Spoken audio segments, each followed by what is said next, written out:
Welcome to Living in the Matrix. I'm Jonathan, and I'm left of center.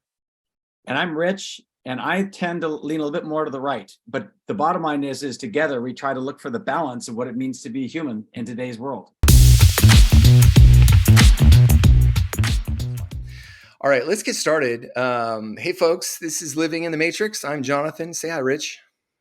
Hey, everybody. Happy Friday the 13th. Oh, yeah. Today's Friday, Thursday. Wow, what an interesting thought. I didn't even realize that today. The day of jihad that never actually took place, thank goodness. Did you ever see the original Friday the 13th, Rich? I was never into scary movies way back when, You never Jonathan. were? I saw Nightmare on Elm Street. I never Yeah. saw the original Halloween. I don't think I ever saw the original Friday the 13th. And I loved Witchboard. But other than that, I just don't really watch a lot of scary movies. I never watched the full Exorcist, believe it or not, just snippets. So I'm missing out on a lot. I didn't watch Fast Times at Ridgemont High until Oh, my 2002. God. So That's one of the best movies of all time. I was 33 Oh, years old when I first saw Fast Times at Ridgemont High, which is an absolute tragedy. no, but you saw it. That's all. I did. As long as you saw it, that's the important part. So, Friday the 13th is one of my funnest movies I've ever seen. We saw, I think it was it was Friday the 13th, part 3 in 3D. And Oh I worked in the movie yeah. theater. I worked in the movie theaters, and we showed up for the 8 o'clock showing on Friday night. And it was one of the funnest experiences we have ever had because it was like a Rocky Horror Picture Show where everybody was getting involved. And I remember it was a moment when she's running and I yelled out to the crowd, "She's going to fall." And literally 1 second later, she falls in the entire audience. It was one of the funnest experiences I've ever had because everybody was just going crazy with the energy of it. It was actually, we've always talked about energy. That was one of the moments when I really felt like I created energy in an Yeah. environment. So, all right, we have, I want to set this up a little bit. We have a guest today named DD. And Dee and I have been really having mostly text conversations around politics and ideas of government. And he's probably one of the most interesting people because he's always been sort of opposite me. He's a lot more like Rich in that he's primarily in a conservative, and I'll let him share. But today we're going to dive into sort of a unique conspiracy theory that he has. And I thought, I live on sort of the cautious side of possibility with it. And Rich is probably, I would say you're probably a little more into it. But I wanted to bring out the idea of a conspiracy theory because it's a very interesting way of seeing the world. So, Dee, welcome to the show. Thanks for having it. Why don't you introduce yourself real quick? Thank you for having me. So name's Dee. Basically started looking into this stuff, 10 years ago. Started with like Alex Jones and all that type of thing. More recently, my interest has been more along the lines of like the financial markets, because part of this conspiracy is Freemasons control the financial markets and control, every aspect of events that we see on the TV or news or whatever is in the public sphere. So that's really where my interest has been as of late. It started out kind of like the New World Order thing, like they're going to come in Black Hawk helicopters, and the dollar's going to go to zero, and we're going to have hyperinflation, and there's going to be food shortages, and whatever, Obama's the Antichrist. He's going to take all our guns and all that type of thing. And then it's kind of evolved over the last probably like 3 years. I got really into it when the COVID hit, and I follow someone online named Baba Kugs, who basically is part of like the cryptocurrency. It all ties in, where they control the crypto markets, they control financial markets, and so that's kind of where it's gotten to for me. I'm Okay, so let more me ask I'm, you a I'm more question. curious at this point as opposed to afraid. Okay, yeah. So you and I have been talking for a long time, probably around 7 years, and it's really started, our political conversation really started around Trump. but Trump is a singular part of your entire thread. So what was it that originally attracted you? Like you have, I think you have a "Make America Great Again" uh, face mask Face on. mask. Yeah, Trump Yeah. So 2020. why did Trump fit within your model of? And why don't you start with what is your big idea and how does Trump fit within that? Okay. So really the big idea is it's not the end of the world, it's just the beginning. And so When you Trump's say that, I'm sorry to interject, but when you say it's not the end of the world, are we talking about like people? Are people who are worried about like the apocalypse or like the things that are in the Book of Revelation? Like the world is about to come to an end, and Jesus is maybe coming back any moment. That's not what's going on. Is that correct?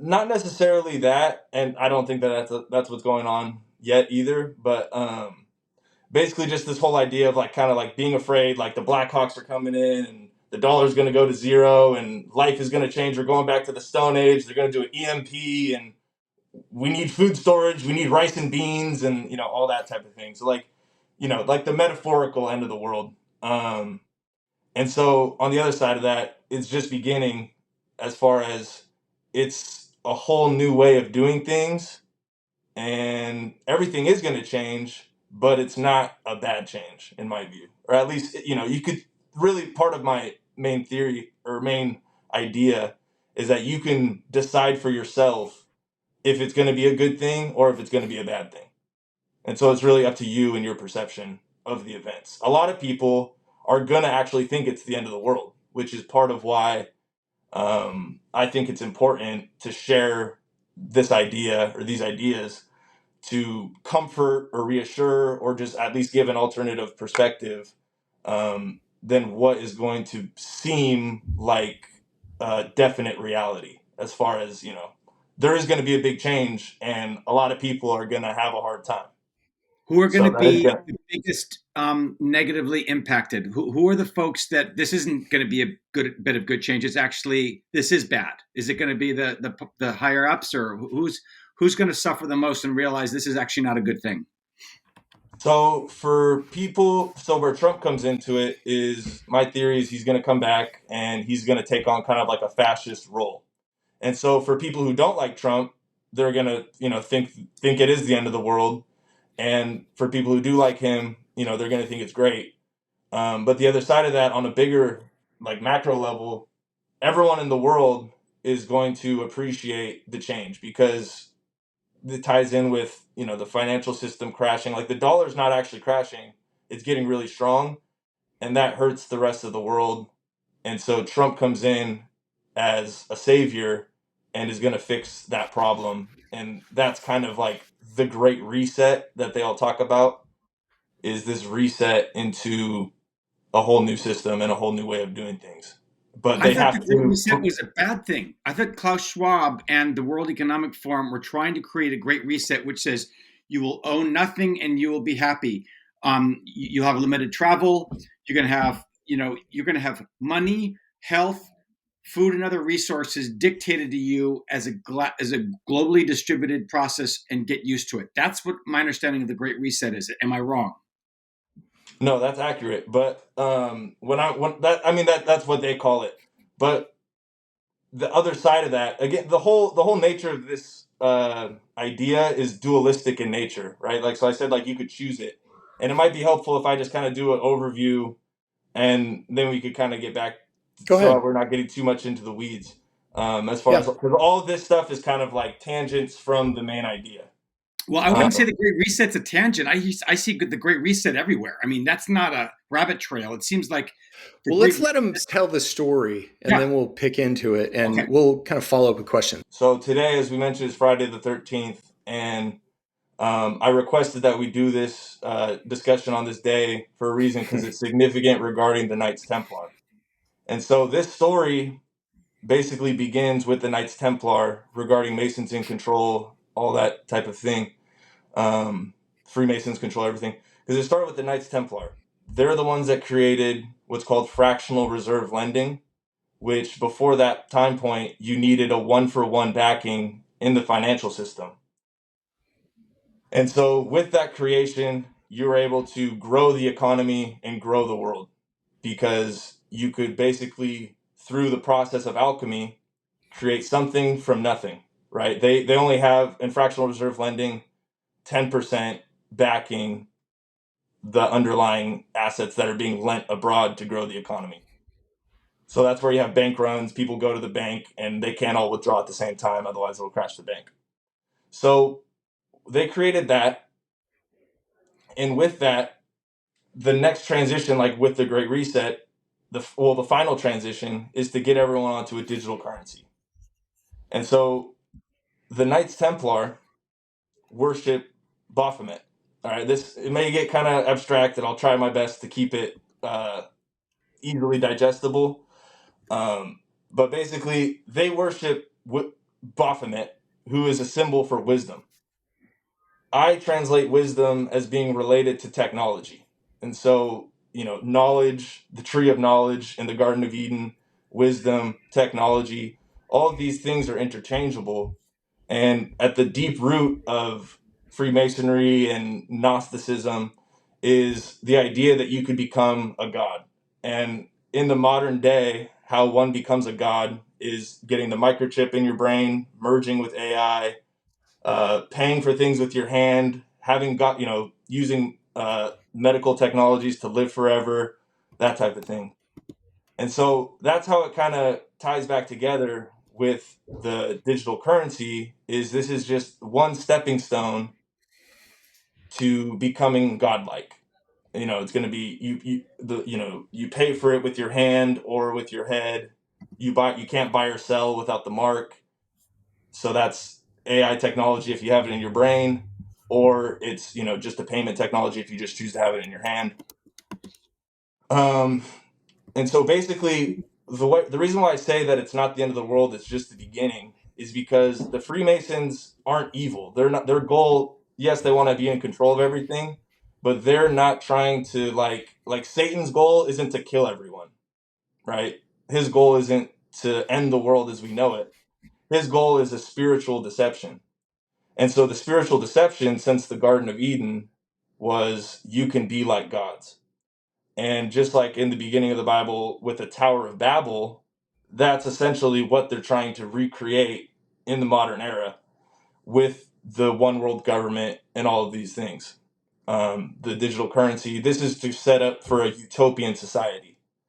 And so that's what I mean by the world is just beginning, because um, it's going to get really cool. Like, it's going to be very interesting, and there's going to be a lot of really interesting technologies and capabilities that are going to be available through technology, through wisdom, through Baphomet. Effectively, is what you What's could. Baphomet? Baphomet is like a transgender goat god. It's basically a symbol of duality, and for the Knights Okay. Templar, it's a symbol of wisdom. And so, duality in the sense that it's like a goat with breasts, and it has like the body of a man and the head of a goat. And yeah, I really don't know that much about like what else it is, but Got it. it's basically a symbol for wisdom.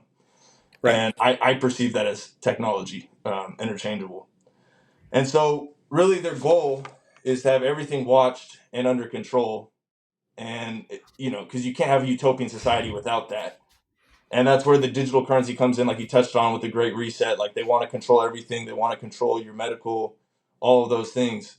And while I think that is going to be the case for a majority of the world, because, like I said, the dollar is not crashing. It's going to get really strong, crash all of the global economies by hyperinflating their currencies. And then Trump comes in and basically is like the savior for the whole world. And my view, for full clarity, is that Trump is the Antichrist. And so it's really hard to not get super wonky here with all of these things. I'm trying my best. I'm But trying to this, tie it all let me together. stop you there. Let me stop you there, Didi. This, you haven't been following this conversation like since yesterday. You've been following this conversation for a very long time. And we've had these exchanges. Like, there have been days when you sent me literally 100 memes. And they're all around this idea that there is the Knights Templar or the Masons are controlling the entire timeline, and we're reaching a point in history where we are now going to attempt to create a utopia. But in order to get there, because completely remove all of that. I think that's going to happen anyway with what's happening with science and what's happening with technology. AI is going to change everything, and it's going to flatten the field for everybody because everybody's going to be able to strap on ChatGPT with Neuralink, and they're going to be equal. That's where the potential is going to be. Utopia is possible technologically and scientifically, but you're talking about politically, and we come from a history of politics. And Trump isn't an accident in that story. Like he's such a fascinating character in the whole thread of it. But your theory is, or the story that you're postulating, the conspiracy theory is that the Knights Templar are controlling that entire process to lead to a point where Trump is actually going to die and then is resurrected to appear as the Antichrist. And because Well, the entire evangelical church and the Republican Party have followed him, it's like, sign me up. yeah, I mean Is that that accurate?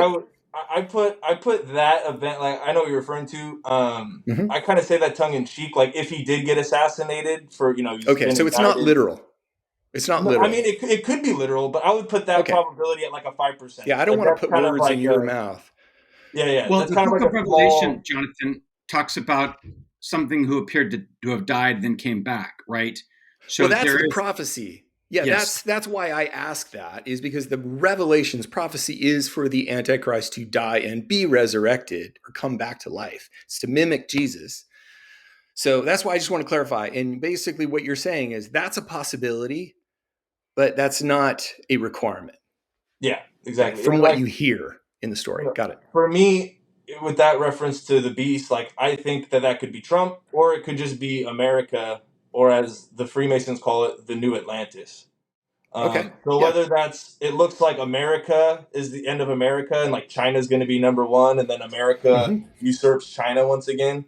I think that would, in my opinion, would qualify for something like that as well. Um, And you just correct me if I'm wrong. You believe right now Trump is our president.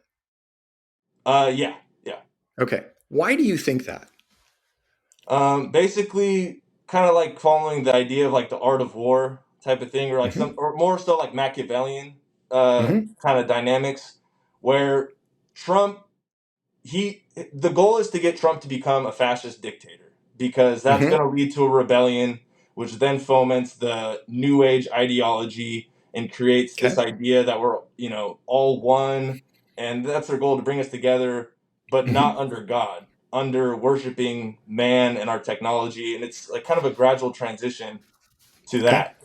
Um, and so for him to become a fascist dictator, he needs to, like, if you follow the story of like it goes communism, and then you can't have fascism without communism, right? So like we needed to have a communist government, Biden and Obama and all this stuff, and the Great Reset, which to me is kind of like a boogeyman, although it is real for other parts of the world, but for the New Mm-hmm. Atlantis or America, the Great Reset I don't think is coming here.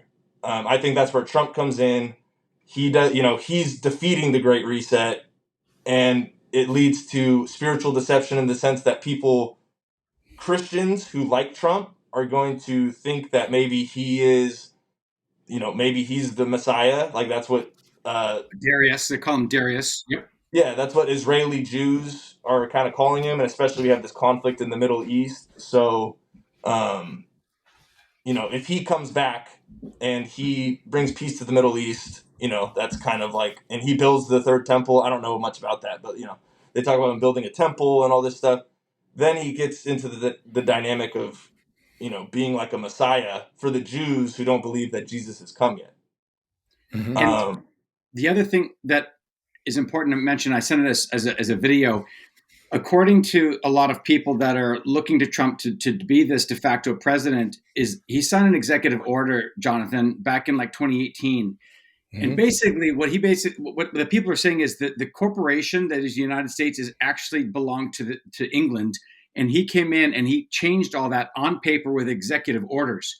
And a lot of people have postulated that if you look at the actual inauguration that took place at the Capitol building or the White House, wherever it was, you could just see there was a lot of photo ops. And a lot of people said that was a whole psyop. The entire idea of Biden getting sworn in was a psyop. So there are people who actually believe that Trump is still the legitimate president. He's gone along with all this stuff about the election. He's thrown out that it was rigged and stolen, but deep down inside, he has the military on his side. And this whole time, and this follows a lot of Q kinds of drops as well, that's why he's going to be able to do this. Not just because he's not going to invent it out of whole cloth. They're basically saying that he has some legal standing within the executive orders that he's published, et cetera, et cetera. It's like a state of emergency situation. So in a state of Exactly. emergency, all the laws go out the window. And so for him, having some puppet, Biden, destroy the economy, he's taking on the brunt of all of the necessary steps that need to occur for this new Atlantis or for the CBDC, for all these things to come into the public sphere where people are excited about them and accept them. You can't have people accept a CBDC if they're not poor because the stock market crashed and real estate crashed, and they need Social Security benefits, right? For like the baby boomers and all that, they're the biggest retiring For generation. our listeners who don't know, what is a CBDC? Exactly. Thanks, Stephen. CBDC is a central bank digital currency, so it's A crypto. similar to crypto, but Got it's it. a currency that's given directly to consumers from the central bank. So there's no intermediary. So It's a the central bank, crypto that's managed by the central bank rather than by the blockchain. yeah, and it's Yeah. basically instead of it going through an intermediary like Bank of America or something, it's directly to citizens. So that way, the central bank can tweak the economy however they want. Right? They could put in negative interest rates, which makes it so you have to pay money to save it.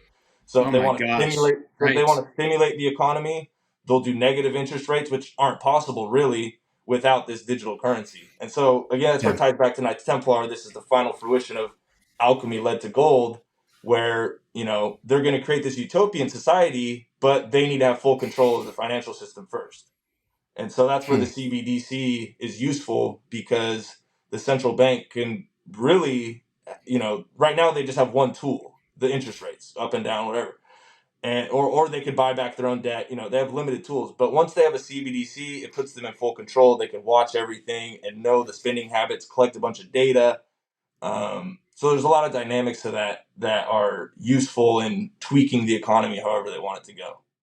And again, once everything is digital, which may or may not happen for a while, then you have no escape. And again, they're in full control. And then you could at least have a utopian society run by technology because everything's under control. You can't have a utopia where everyone could just be free and everything's great and it's amazing. Well, you need to have everything under control still. They're still the government. They want everything under control. So that's kind of that dynamic. So before they unleash the true potential of a fiat financial system, alchemy led to gold, they need to have it under complete lockdown, complete control. And then they can allow it to, create this utopian society. Because we saw with COVID, they print $7 trillion for nothing. So they can do that. We need a new bridge, print the money. We need medical care, print the money. We need housing, print the money. So they right now they could do that if they wanted, but they go on, congressmen, whether they're ignorant or they're paid, whatever, I don't know, but they're basically pretending like we can't do that because we borrow money from China, which we don't. China owns treasuries, and but we could buy our own treasuries. Like that's what they'll do, is that's QE, and they'll quantitative easing, which they did after 2008 crisis. So there's no limit, but they have to pretend like there's a limit in order to, get everyone to accept this crazy, 1984 style of control. And so Can I that, ask a again, couple? Yeah. Can I ask a couple different questions about the Knights Templar? Because the Knights Templar isn't an esoteric concept. It's talked about in the Last Crusade with Indiana Jones, about a There's a bunch of kid. One of the knights. most popular video games is of the Knights Templar. I mean, it's like Assassin's Yeah. Creed is of the Knights Templar. And a It's a lot of huge people concept in culture.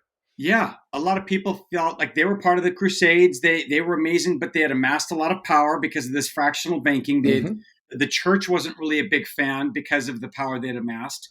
But a lot of people think that they actually, had the Grail, and that they were going to take it to a safe place. And this was brought up in the Da Vinci Code. And then, of course, you fast forward to the founding fathers, who were Masons, a lot of them, right? And so you went back and said that Masons aren't evil, and I would have a hard time thinking that like George Washington and our founding fathers were evil men. So would you say they were all most of them were Masons? Our founding fathers, DD?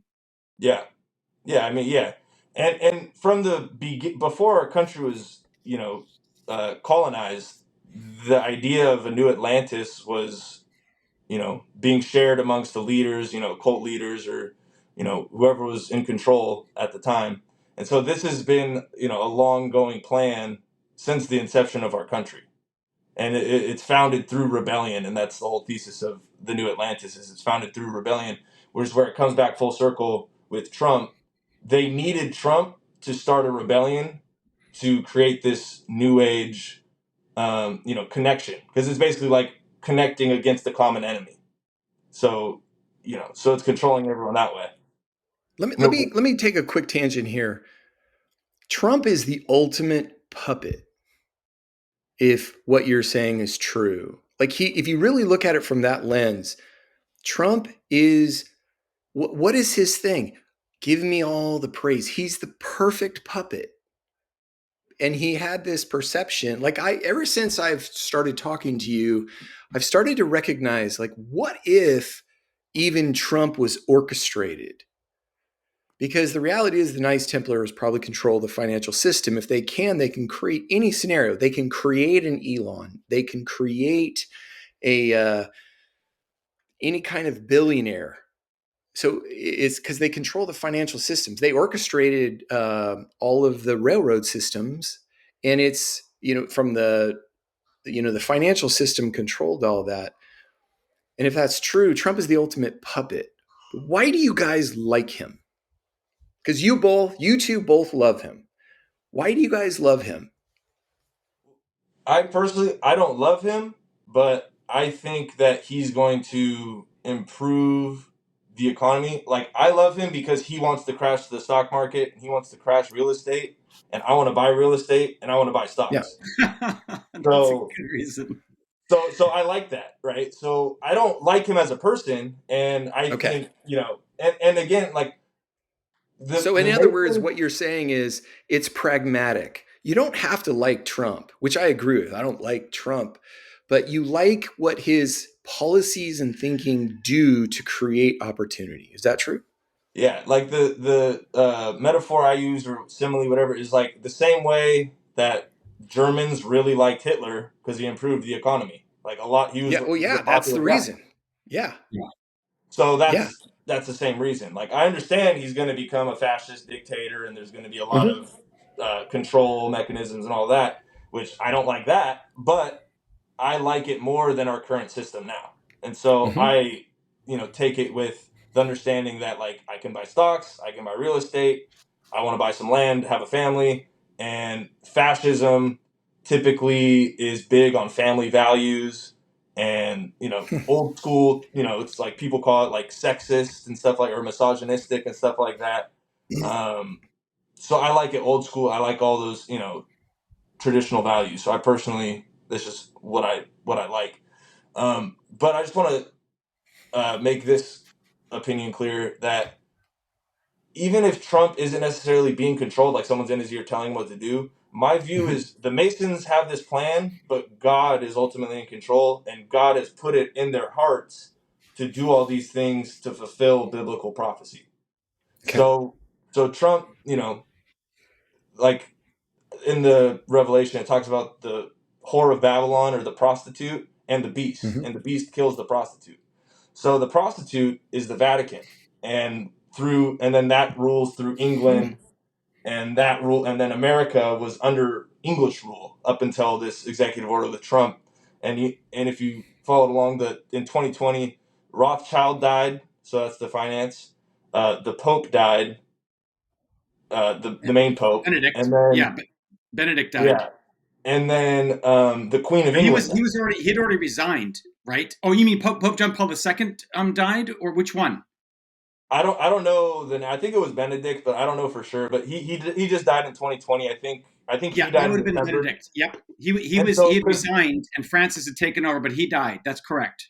yeah, and so following, he had been in control of, the Pope was the king of the Roman Empire. Like the king eventually became the Pope.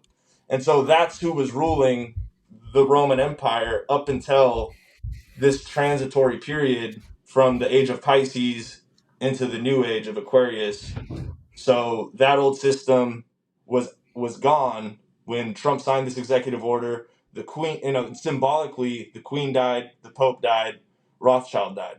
So that old system died, and that's kind of how that has played Well, they're out. symbols. Yeah, they're massive symbols Yeah. that can control. Because here's the reality: you don't need to control everybody. You just need to control enough influence to control the masses. That's all you have to control. I was thinking about 100%. this last night. Is how do you fundamentally? Because when we talk, this is why when we share these posts on Instagram, I think about them a lot because from my perspective, this conspiracy theory isn't in the dumb territory at all. Like that's why it's been so fascinating having this conversation with you is because it's clearly not like when you look at the QAnon stuff and the real far out conspiracy theories that require a lot of twisted logic. This one has some base ideas that are very foundationally easy to accept, like the Knights Templar, and to see how Trump can easily fit into that role where we are at historically. If you're on Instagram, you're hearing about the age of Aquarius on a constant basis. It's like it's arriving. And so the timing feels right and the characters feel right because you realize, hey, these don't happen at a local level. They happen at a very high level. And that's where the Knights Templars probably play the best because they control all the money. So Well, my again, it question was to you like next, the go ahead. Pope. The Pope didn't like the Knights Templar, right? Like he was having them Mm-hmm. killed and stuff like that. So Yeah. it's kind of like again this beast system, which is the Age In of Aquarius. 1300, right? In 1307, the Pope and the Holy Roman Emperor, if you would, rebelled against the Templars. But up until that point, they were actually really good friends. I mean, they were up through the Crusades. They were actually loved by the popes because they were the front men, right? They were fighting the Islamic threat to Jerusalem, and they spent 200 years traipsing across the Mediterranean and into the Holy Land. So at one point in time, they were happy until they started getting their hands on the money, right? And I might even suggest that was like a planned thing. I don't know. Maybe God put it in their hearts. Maybe they planned it for Yeah. this transition, for the ultimate New Age awakening that is like the ultimate spiritual deception that Mm-hmm. they're trying to basically pull. Hey, Um, Jonathan, you'd asked me why I like Trump, right? And I Yeah. will tell you that it's a two-edged question because I was looking at an old Instagram or a Facebook memory from 10 years ago when he was up on stage debating Carly Fiorina and the Mm-hmm. rest of the team. And I my comment was, please, someone, can you get Donald Trump off the stage? Mm-hmm. And believe it or not, I wanted Marco Rubio to win that Mm-hmm. election, right? I actually gave Marco Yeah. Rubio money. And it was one of those primaries where literally it was the flavor of the month. One minute it was Rubio, the next minute it was Chris Christie. The next minute, when Trump got involved and Marco Rubio started getting in the gutter because he always played above board and Trump was always name calling and playing bad stuff. When Marco Rubio started talking about him having small hands and stuff, that's when he failed and he just couldn't play that game. So, but going back to one of the reasons I love Trump and many reasons, he was the best president we've had in 20 years. I mean, he brought us energy independence. He stabilized, global relations. He put Kim Jong Il, whatever, in his place. He brought peace to the Middle East by having Saudi Arabia and Israel come together for the Abraham Accords. He created at least some kind of semblance of a barrier at the border. If you want to just look at one of the saddest examples of what it's like to be a puppet and a president, that's Joe Biden. he is probably, if not the worst president we've ever had in our history of our nation, top five Mm-hmm. worst presidents we've ever had in terms of the dangers he's put in our hands, practically giving Afghanistan every kind of arsenal weaponry they need as we bail out of there to provide all the Taliban and the people the funding, blowing stuff up here and there. He is an absolute disaster. He's literally a weekend at Bernie's. So in that regard, I look at Trump as a guy who just kind of sticks it to the man. He's not part of the swamp, and I don't like his character in terms of being a gentleman and being that kind of person that you would want to just respect, right? Does he act like a person who holds the office by the way that he degrades people, right? I think that's just unacceptable, but it's part of his, cult of personality. And I'd rather take the good things he's done for this country and for peace across the globe while he was in office than the alternative. So that's my 2 cents on Trump. See, here's the interesting thing is if Didi's theory is true, Trump was inevitable. Marco Rubio never had a chance because basically you have a voice within sort of the broadcast channel of the Conservative Party is Fox, obviously. Yep. And that voice was almost laser focused on Trump. Whenever he shot himself in the foot with a shotgun or a ballistic missile, like he would just do it's like he degraded the office. That I think everybody can kind of grapple with and say, yeah, that's true. But he did enough that you guys felt like it was worth it because he fundamentally did change some pretty significant things. But if you tie it back, it was all scripted. It's all part of the plan. That's what I'm in wondering. Absolutely. Yeah, that's the theory of this whole thing that Didi's talking about is he always says to me literally 27 times a day, trust the plan, Mason's in control. And it's interesting to sit in that space.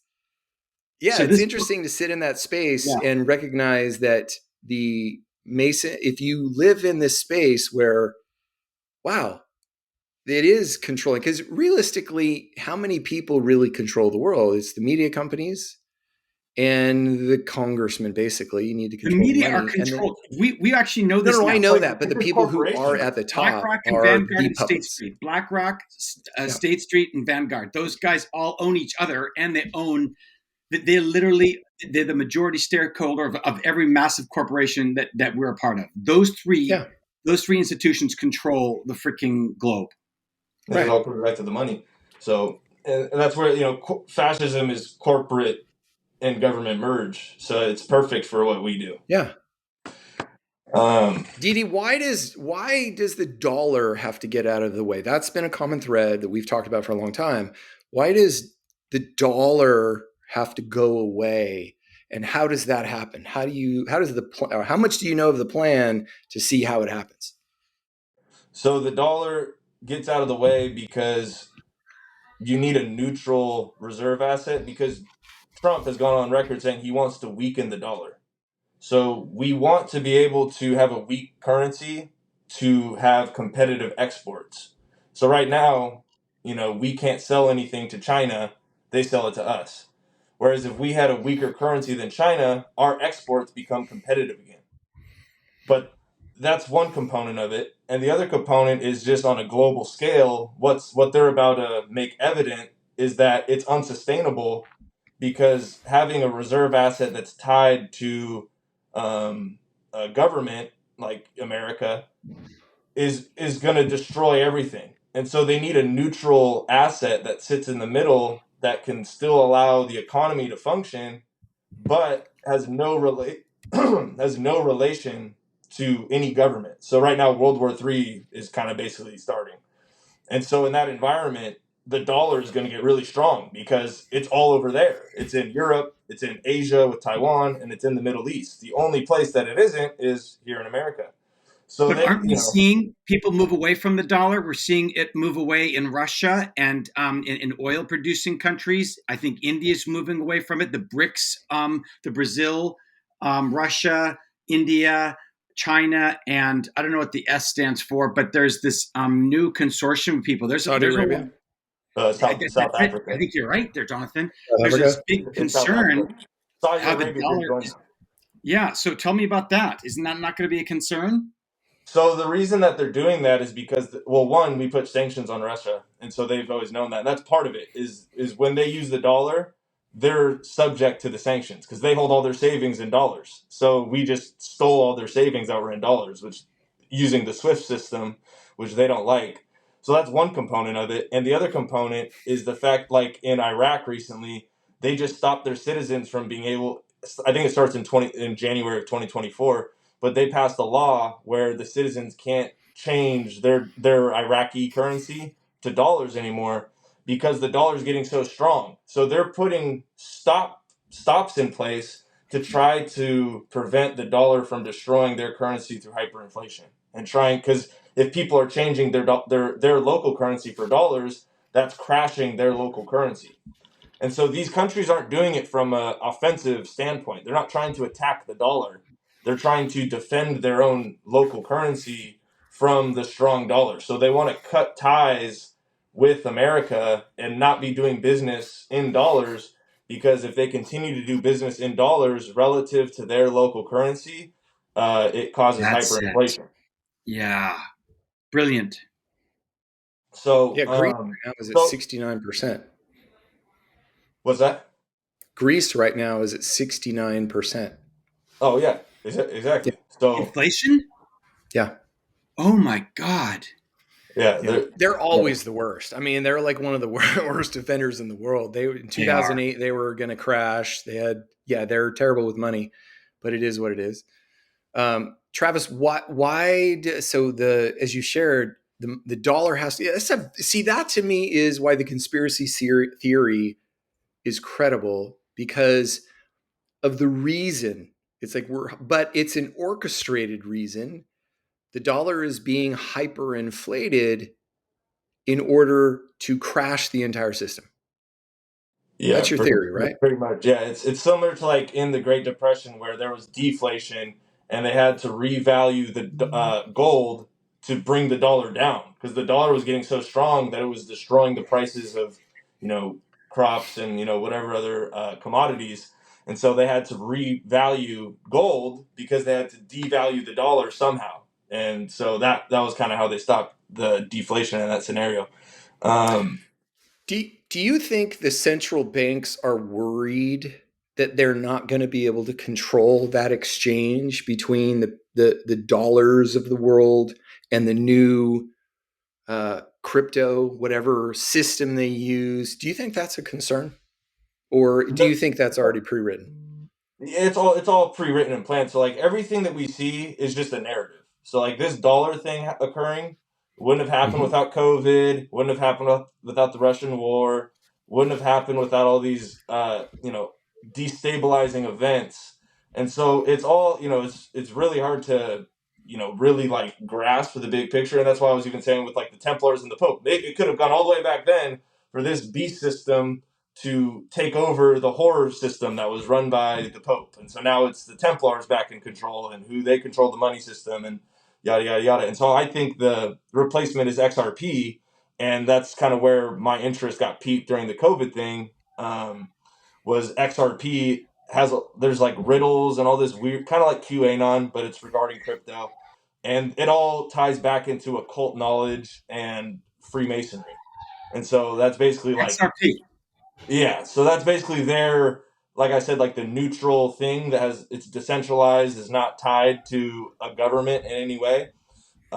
It also is XRP is trying to replace the SWIFT system, which is um, uh, the clearinghouse for global money transfers between governments, and so that has a big fee, takes 3 days, and it's controlled by America. So that's how we put sanctions on Russia, and so Russia It's a would really Swiss like. banking system, but we control it. I love it. Yeah, yeah. And so, and again, Ripple, who created XRP, is a San Francisco based company. So it's still in America. So we're still, with this new Atlantis, we still will control it, but it has the narrative of being decentralized, not tied to any one currency. And it kind of will only grow or decrease in value following the volume of money that's put through the system. Because with crypto, there's a set amount that can't be made anymore. And so, if there's trillions moving through this system, the value will only go up for that. And if the economy slows, then the value might go down. But it's Who not going to be determines that tied. there's a finite amount of stuff in crypto? Who What's that? determines that? Who determines that there's a finite amount of crypto resources? I mean, there probably has to be Software. to create value, to create demand, right? There has to be a limited supply. If you just like the dollar, if you could just print dollars, like you said with Greenspan, hey, we can keep. You want a bridge? We just make more money, but there has to be limits, right? If it has real value, correct? No, because the value for crypto, the software is what dictates the limited supply. And so Yes. that's your software and that you can't change it. Well, that And makes so sense, though, basically, in a way, right? Because in order for it to actually have real intrinsic objective value, if there's limited amount, if they found out there's no more gold that's ever going to be found in the planet, gold would go up to the roof because there's just no more. It's going to be scarce. And it's like getting Pappy Van Winkle whiskey, right? If it's scarce and you can't find it, it's going to go up in value. And that's what I was trying to contrast that with the dollar. You were saying is like, we can just keep printing dollars, greenbacks all day long. It really doesn't mean anything. It drives the price of everything up. But if we need to print more money, we can do it. And that's what Greenspan was testifying, right? That's a well, bad thing. so long as there's an ample supply, so inflation occurs when there's too much demand relative to the supply. But if you can keep the supply and demand in an equilibrium, you can keep inflation. They like a healthy In 2% check. is what they say. But so you could keep it healthy so long as you have a system in place to supply the real world goods and assets that money is to consume. So you could print as much money as you want if you have, for example, a fascist state that, the corporations control everything and they're completely working in tandem with the government to make sure that everything is supplied and there's a huge, supply of apples or, housing or whatever it is that the money is to consume. So inflation really isn't a concern in that regard. And the value of a dollar is derived from one, governments require you to pay your taxes in that. And so that creates an artificial demand because if you don't pay that, then they're going to come put a boot in your butt type of thing. And so that's basically why we have taxes at this point is just to it's to control inflation and to create an artificial demand for that. And, most people don't really get too far into the weeds with it. They just know I need that to go buy a cheeseburger, so I will work for the dollar. And so long as people are willing to give their energy in exchange for the dollar, it doesn't really need an intrinsic and it doesn't have it now. It's just a piece of paper, a promissory note. But people will work for it. So it's all again the narratives and just like belief systems and what people perceive as reality. So Well, you believe inflation that and XRP is a good thing, right? yeah, Well, it's going to be it's kind of the intermediary between all of this central bank digital currencies, and that's kind of like that's how they're in my view is what they could use in a scenario where the dollar is crashing the global economy, and they need something that has no relation to governments. That's just a neutral tool to basically allow money transfers to occur between economies because that's all the dollar is for. They're just like, okay, we need something that we could save in. It's going to be stable. That like everyone agrees, like we will take dollars for our oil, for our computer chips, whatever it is that you're trading. Brazil can pay dollars to China, so it's kind of like gold, but the gold standard has its issues. That's kind of what caused deflation and stuff. So, and in a system where you have a gold backed currency, you can't print as much as you want because yeah, again, it's related to uh, the supply in of gold. theory, Yeah, until the Medici family got involved. So yeah, I'm that's where not. banking, yeah, the Medici's invented banking. They're the one that basically came up with the idea of charging interest and having a centralized deposit. So, but that's always what it's been about. Who gets to control the money? Because the purse strings are really the only strings worth pulling because that's where power or essentially you can create the greatest amount of force or leverage in any system. uh, is And, with money. yeah, and So that's the value in having a neutral asset that sits in the middle that's, decentralized, not controlled by anyone, mhm. now that it's like a level playing field. Yeah, Yeah. that's the Web3 construct, right? You have content creators, you have an autonomous financial set of instruments, NFTs, digital kinds of currency, and you're not Mhm. beholden to an overarching structure. And that's what everybody should be hoping for, right? This is what, you know, isn't this what the multiverse is kind of about? Yeah, I mean, personally, all that I think is a scam. Personally, like I don't really see a place for that in our world in that regard. Although because Bitcoin was invented that way they could transition to a digital currency, but it's all manipulated, just like Wall Street. It's all manipulated. So if they Feels like want it. to, they can set like NFTs have gone down 99%. Bitcoin in the long term, I think, is going to go near zero relative to its price. So once it runs out of its use, they're going to just dump it, and that's going to again the narrative. The only safe this digital currency stuff is great, but it does Bitcoin went to zero, so like no one's going to want to touch it, and they don't need to regulate it. They don't need to control it. If they're pumping and dumping the markets, they're in complete control of that. They'll just send it to zero. No one wants anything to do with it anyways. They kill that narrative. So it's really just a mechanism to transition. Like the whole thing, everything is really just about narratives and controlling the hearts and minds of men to bend them to the plan. Um, yeah. So Didi, you are a huge fan of GameStop. How did that play into the whole thing? Do you think that was sort of instrumental? Because it really revealed the flaws of hedge funds. yeah. So GameStop. That was not the actual short squeeze. So a short squeeze did occur, but they stepped in and they literally took away the buy button. So, like, if you want Disgusting. to talk about exposing how corrupt it is, they Yeah, removed the buy button because it yeah, was going to collapse the financial system. Well, since then, a lot unbelievable. of a lot of court proceedings have occurred, and again, everything's under control. They're waiting for the right moment so they could again control the narrative and say, "Oh, these." I think they're going to try to control people who could buy stocks and make it go back to brokers or something like that. These people on Reddit crashed their whole financial system and took out the baby boomers' retirements and all these pension funds.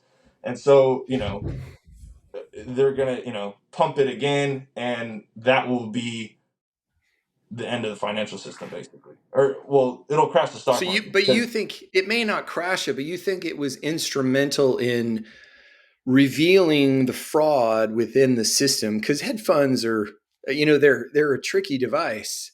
And it was kind of like, but it's where everybody was making money. If you're a hedge fund manager, you're probably going to make $1 billion. That's the world. And it's this Yep. crazy idea. GameStop kind of tweaked that and said, no, there's power to the people because it was all just people, and it wasn't any institution. It was people at the bottom on Reddit Well, that's the completely narrative. fucked the system. Yeah. That's the narrative, right? They want it because they want a good excuse to eliminate the pension funds, eliminate people's retirement accounts. That way, they're dependent on the Wow. central bank currency.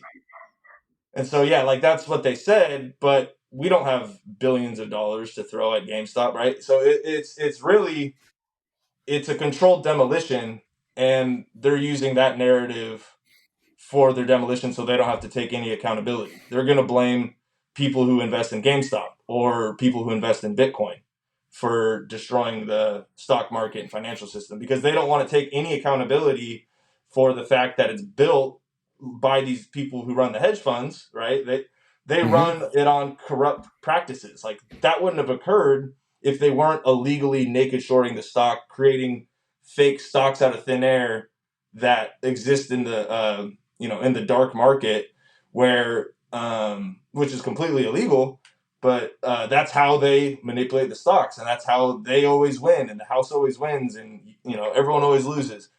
And so and part of this beginning of a new world is, yeah, everything will be watched, so that's one positive effect. is that type of behavior isn't going to be able to occur because you're not going to have shadow banks and all of that, because it's all going to be on a blockchain where everyone could see everything, and everything is, forced to become legit, basically. What's the Um, value of the blockchain? Really, it's just a Is it transparency or security. or it, it security?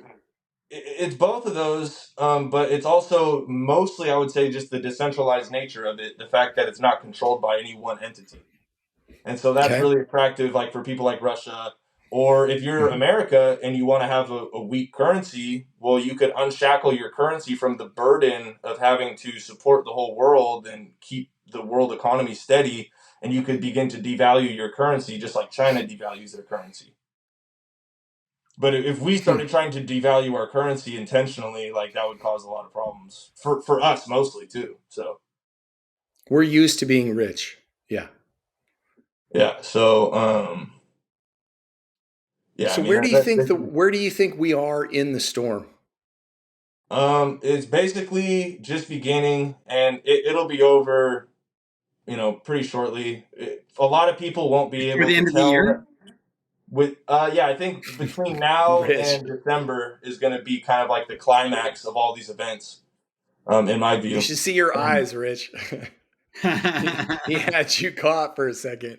Yeah, I mean that's the urgency of it's like the idea. There's a meme going around of the Alexa that says there will be no uh, election next year. You Yes. know, There was it's. like, I mean, what's the future? That there's like AI is taking over. What about that one? Did I you don't see? believe that. That feels like propaganda to me. You guys may believe it, but I don't believe it. But the idea is now out there. It's not about is it true? It's about now the meme is out there. The thought is out there that it's not going to happen. And I think it feeds into this narrative that is being pushed, which is better be ready. It's going to get chaotic. I think we are at a if we are truly if the idea of the age of Aquarius is actually true and is coming in this time frame, um, there's going to be massive change yeah, because we're and I just want fundamentally to. switching from a masculine system to a feminine system, and that's going to fundamentally change everything. In Well, this. go ahead, Sorry, DD. Linder. Oh, okay. In this thing right here, I don't know if you can see it. It's basically a diagram of a pyramid that my friend's grandfather's father made in like the 30s, and on it it says the end of the age is 2001 and three quarters. So what happened at 2001 and three quarters? That's September of 2001, and that was basically. September 11? Yeah. And so he Well, it predicted hit the September financial 11th. system. Yeah, he predicted the September 11th in the 30s based on measurements of the pyramid. I don't know how, I don't know what the deal is with that. That's 9/11 wild. was predicted in the Matrix. There's that we saw that snippet. Mr. Anderson, you look at his passport or something, and the Yes, date, it's 9/11. it's right there, guys. Yeah, it's This stuff 9/11. is it's all there. Now Well, here's the that goes. biggest. But I'm just saying, he said that the end of the age, so the end of Pisces, beginning of Aquarius, was 2001 and three quarters. And so, that was back in 1935 is when it's dated. And so he knew that there was, something occurring, some change, and what happened? 9/11, and that was effectively the beginning of, the Patriot Act and going into Iraq and taking over the Middle East, and it's all, step by step, like little incremental steps that all led us to now COVID and all these, now because it's not like a cartoon kind of where like there's like a vertical line, and then suddenly it goes from night to day. Like there's a transitory period, and we're in that transitory period starting from 2001 and three quarters. So we're in the age of Aquarius, and we're just slowly transitioning, and it's like going bankrupt. It's slowly and then all at once, or like whatever they say, something like that. And so we're kind of at the all at once phase where we're going to finally make that transition to the age of Aquarius. But also on this chart, he calls it that the beginning of the Millennium Age, which from my studying of the Masons, they call it the 1,000 years of Lucifer, which my view is it's 1,000 years of Jesus, Jesus Christ. And so I Well, think that's that, Revelations. yeah, exactly. Yeah, And that's so, Revelations. yeah, exactly. And, and then the last 3 years, Satan comes back and he's in control.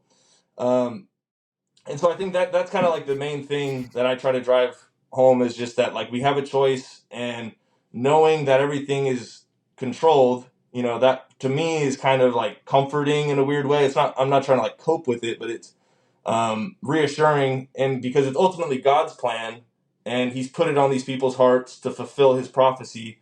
In their view, it's the age of Lucifer, the age of wisdom and knowledge and technology, creating a utopian society.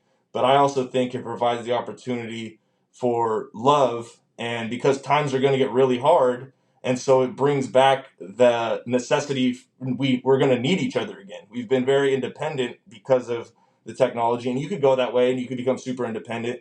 But through the hardship, I think it also provides an opportunity for communities to get closer together and to have like love come back, which I view Jesus Christ as like the symbol of love. And yeah, so I think it provides that opportunity too, and it really just depends on your choice and whatever you want to perceive it as. The thing I have written at the top of my notes is just that there is a duality to this reality, but there's only one outcome, and so the outcome is going to be the same. It just depends on how you're going to look at it. And yeah, but again, I think it's not the end of the world. It's just the beginning of the new age. And because a lot of you listen to Alex Jones and that type of thing. Like, I like Alex Jones; he's right a lot of the time, but he pushes a lot of fear, which fear is on the opposite end of the spectrum of love. And so Right. I think that that's a negative thing. And that's where I was at when I first began looking into this stuff. Was I was really afraid. I was buying the rice and beans and all that stuff, and I don't really think all that's necessary. I think it's just more important to get in touch spiritually, and try not to be deceived into thinking that Trump is the Messiah, or that you could be saved by any man, and that the only salvation is through Jesus Christ and love. And so that's really, to summarize, like, the whole idea of why I even care enough to talk about it is just for that principle, and that's it basically. I think Yeah, it's because fun. it's good. Go ahead, Let me Jonathan. go here, Rich. Yeah. It's going to be really interesting because that's partly why I follow this with you. It becomes interesting is because, one, there's enough in the media, because the media is going to be the primary funnel that's going to support it, and it feels like it's going to happen. So I want to watch it play out, because if Trump becomes the symbolic antichrist, that is like, just that idea is going to capture a million imaginations. It's going to be like, it's going to be interesting to see how all this plays out, because I think it's going to get worse, but it's going to get infinitely better. And this is almost like, Rich, you and I have talked about this. It's unique that we're living in a time when all the pieces are in place to create a tribulation and a millennium, because your basic concept, or the concept of Aquarius, is 1,000 years.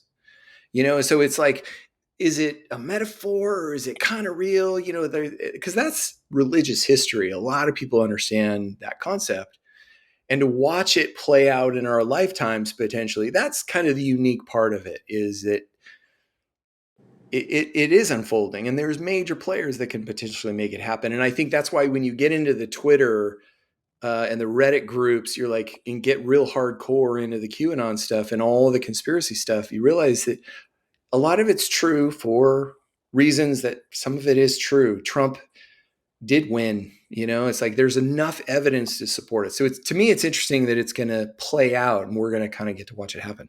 Are you postulating that Trump won the 2020 election? No, he didn't win. No, no, I Just did look not. at all the charts, man. All the charts. But It goes you like think he this. won, The blue line is underneath the red line, and then right?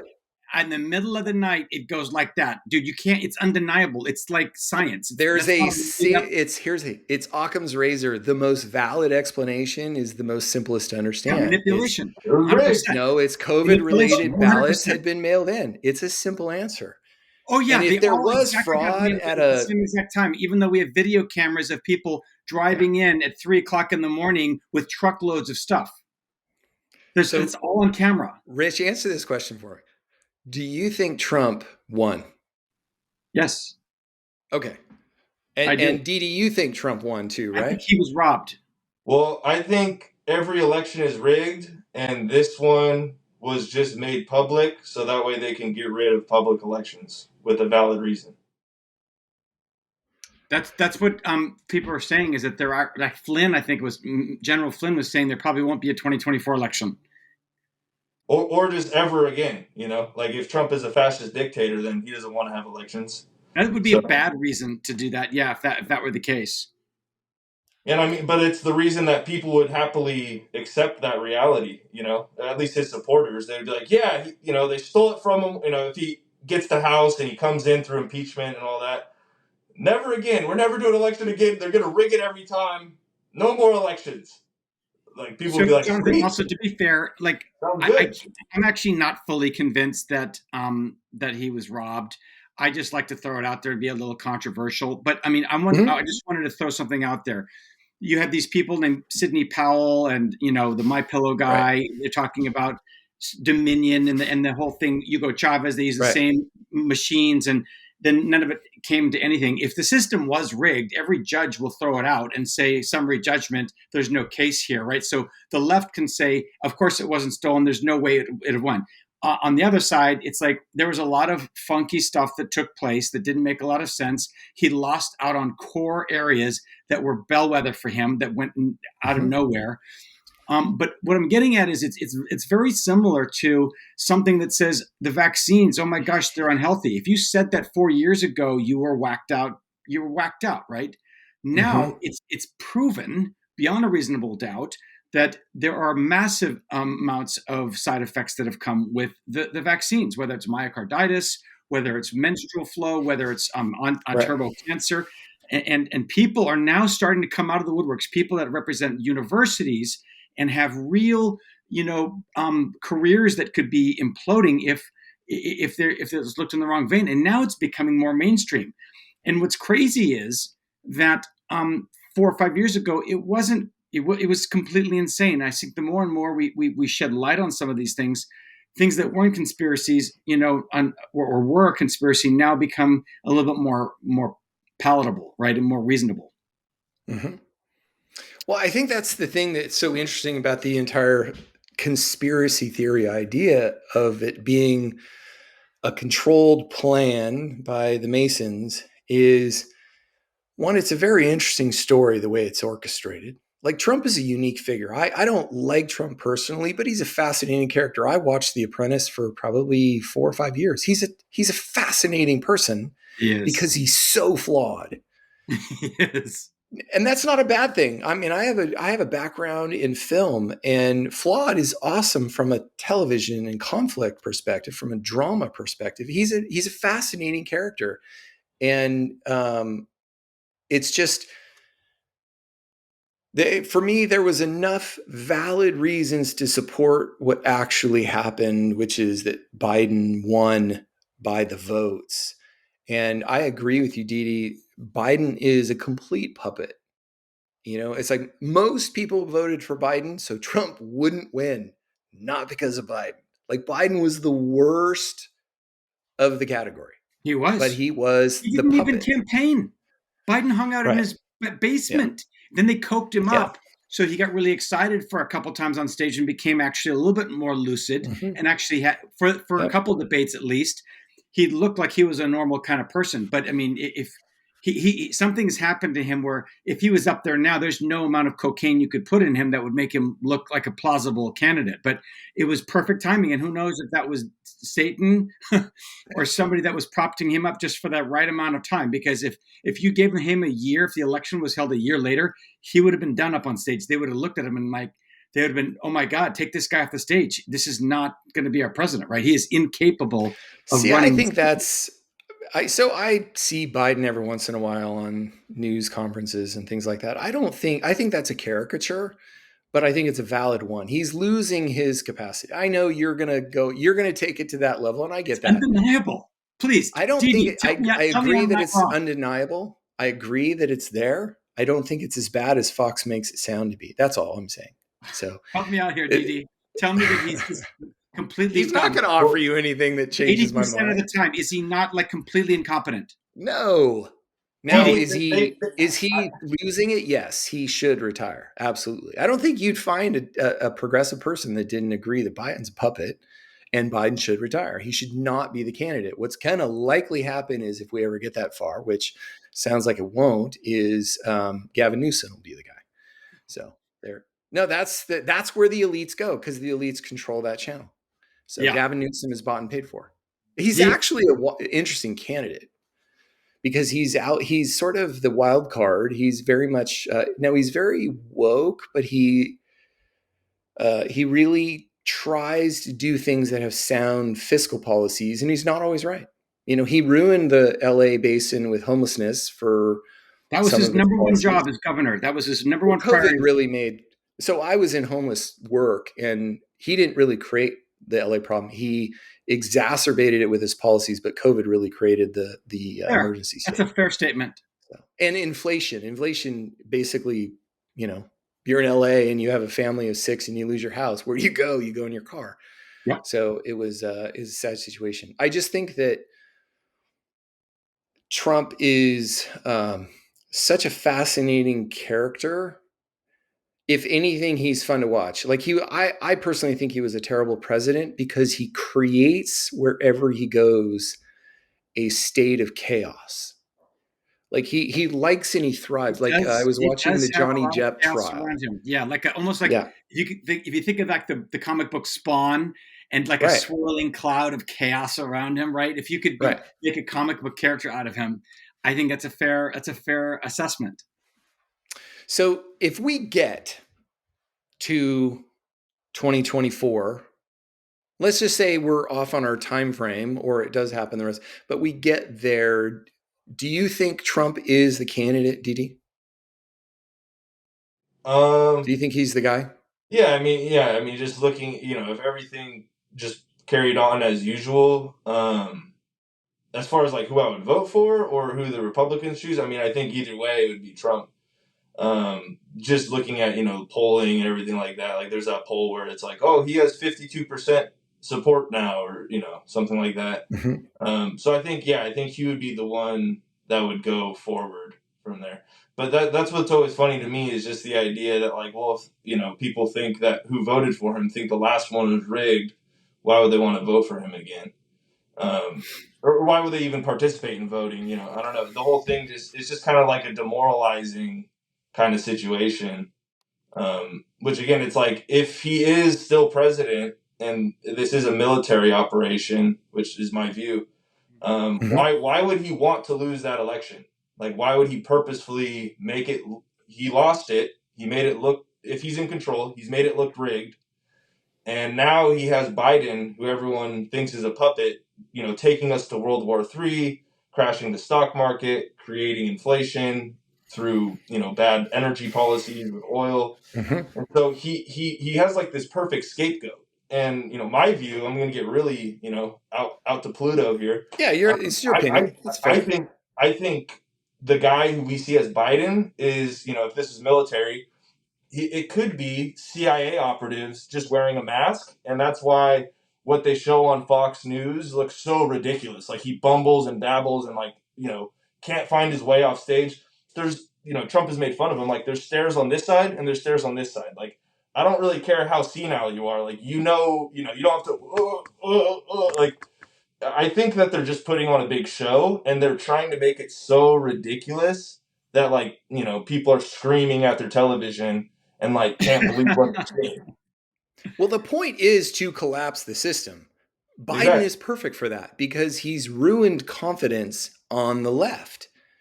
Like that's the problem is Biden was the worst candidate and we got the worst. Like everybody is pointing and going, God, that guy's such a fuck up. Like, how did we end up with this?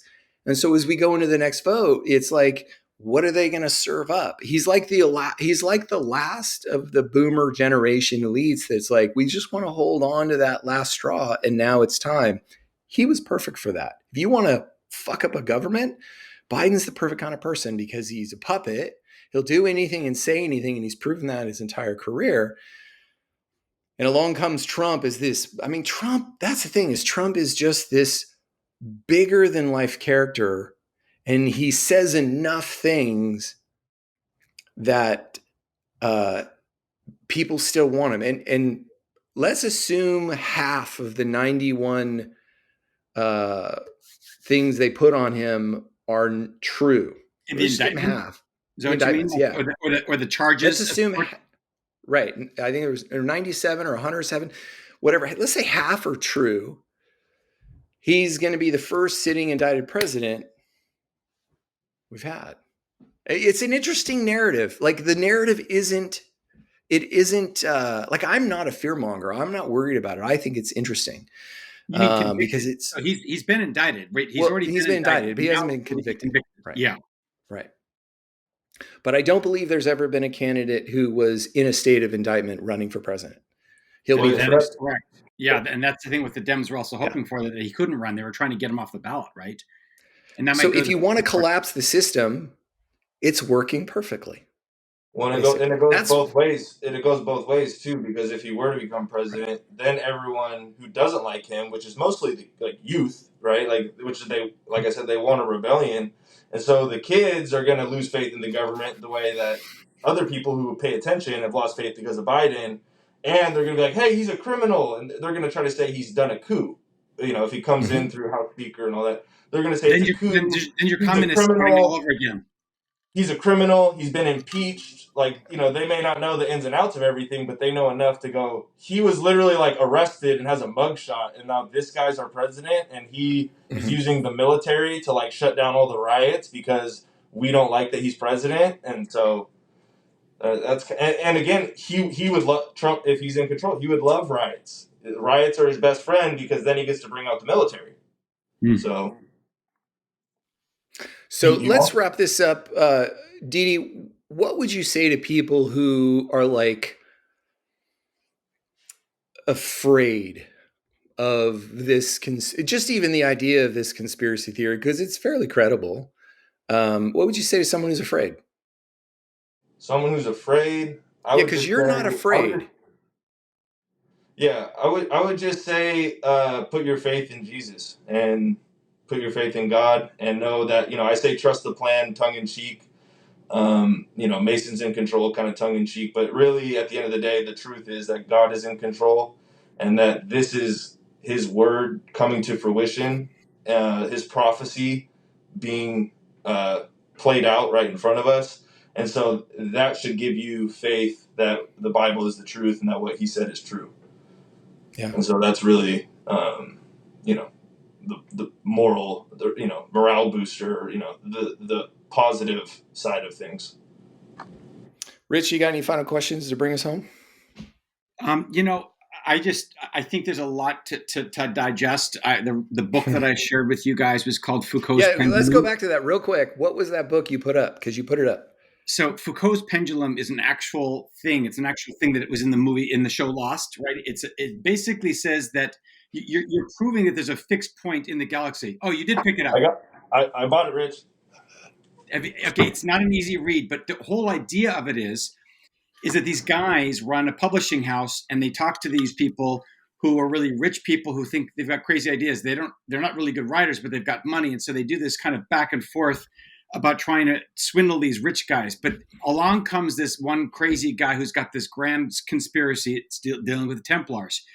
What they also end up doing is they create a computer that takes a lot of crazy ideas. Because think about the idea of all the conspiracies, all the Rosicrucians, the Illuminati, the Templars, the Cathars, you know, a power source, a subterranean, right? Antarctica, all this stuff comes together in the book. And the author, Umberto Eco, he's an agnostic. And at the end of the day, he thinks it's all a bunch of bullshit. But what ends up happening to these people is that coincidences become facts in their mind as they kind of get swirled up in this. There's a lot of really crazy stuff, and I think you'll really like. There's a lot of alchemy in there. There's a lot of Francis Bacon, a lot of, you know, Saint George, what's his name? The Comte de Saint Germain, who supposedly was an alchemist and he was an immortal, right?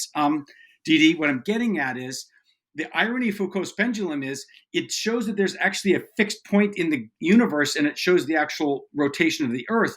But all the while, there's so much random, almost relativistic stuff that we're in a postmodern world. And actual Michel Foucault was a very famous postmodern thinker.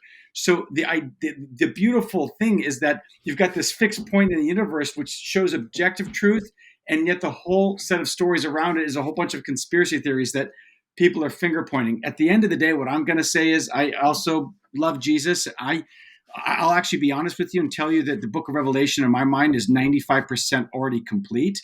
So I have a partial preterist viewpoint of the Bible.